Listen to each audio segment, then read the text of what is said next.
My name is Linda Beresford. I'm a resident of University City and a member of the community volunteer organization Help Save UC. On May 4, we submitted written comments on the city's preferred scenario. A copy of our comments is on our website at www.helpsaveuc.org. And we have a few copies available. I think all the subcommittee members have them. Does anyone else need them? And I think we have some extra copies available for members of the audience if you would like them.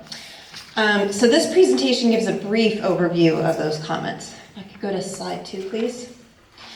So before I get to our specific comments, we wanted to reiterate that we believe that the total proposed increase in density for the entire community is too high. The proposed plan will more than double the area's population, but add no new park space. The plan update assumes that new residents will rely on public transit. Am I blocking? Okay. But the city doesn't have the money to actually implement the transportation upgrades in the plan, nor any of the other infrastructure support that's required for such an increase in population. Next slide, please. Chris, thank you. So to get to our specific comments, I apologize if some of this reiterates what you said. I have to admit I didn't think the consensus was quite as clear in my own mind, but we do have specific numbers to discuss. So for the UC Marketplace, the Sprouts Shopping Center on Governor Drive, and the University Square, the Bond Shopping Center on Governor Drive, the plan designates a density of 73 dwelling units per acre with 100-foot height limits and almost no setbacks. So this slide shows the type of projects that could be built at these centers under these parameters. One is 9 stories and 100 feet tall, the other is 8 stories and 75 feet tall. But it's rare for projects like this to be built in neighborhoods next to existing residential uses and across the street from schools. Next slide, please, Chris. However, the photo shown on the left here in this slide is actually the photo used in the discussion draft as an example of the type of project that could be built at these centers. This project is 5 stories and 57 feet tall. So we propose that the plan actually reflect the example provided for the Bond Shopping Center. The photo on the right is a mixed-use medium residential project that's 39 dwelling units per acre, 4 stories, and approximately 40 feet high. We think this is more appropriate for the Sprouts Center.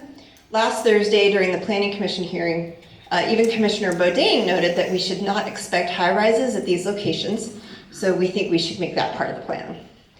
So we propose that the Bond Shopping Center have a density up to 54 dwelling units per acre, a 50-foot height limit, and 30-foot rear and side setbacks.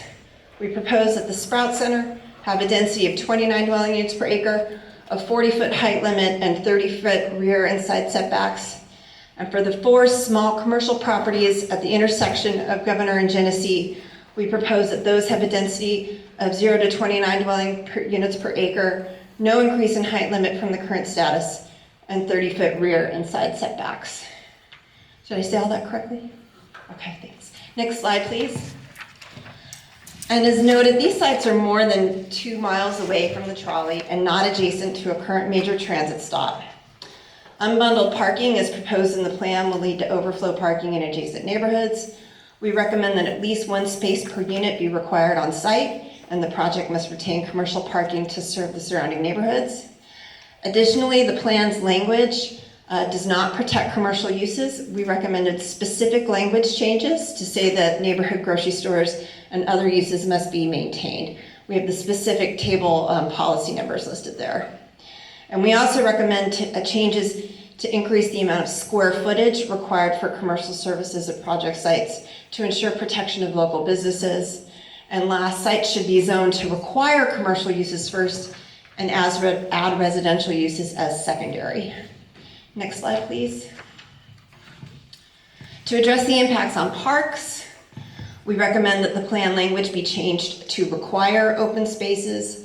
New policies should be added to say that development adjacent to MSCP and similar open spaces should be limited to reduce impacts on ecosystems. And new residential projects should be required to incorporate some outdoor space as part of base zoning requirements, not as part of density bonuses. So next slide, please. So we do have a number of additional comments with policy changes to better protect existing uses from the impacts of new projects, and those are on pages 3 and 4 of our letter. But we're asking the subcommittee to recommend at least these changes for the discussion draft. For the University Square, the Bond Center on Governor Drive, and the UC Marketplace, the Sprout Center, to change the density to 0 to 54 dwelling units per acre and 0 to 29 dwelling units per acre respectively. Height limits should be 50 feet and 40 feet respectively. Rear and side setbacks should be 30 feet. And one on-site parking space should be required for new residents and commercial spaces retained. The commercial properties on the 4 corners of Governor and Genesee change the density to 0 to 29 dwelling units per acre. No increase in height limit from the current status, and rear and side setbacks should be 30 feet. For all shopping centers in the plan, they should be zoned to retain commercial uses, and the plan language should be changed to require commercial uses, and square footage requirements for commercial uses should be increased. Development adjacent to MSCP should be limited, and outdoor spaces required at new projects. Governor Drive should not be reduced from 4 lanes to 2, and a minimum affordable housing requirement should be required on site. In lieu fees do not work to build affordable housing, and off-site credits will not put affordable housing near transit. Thank you for your time.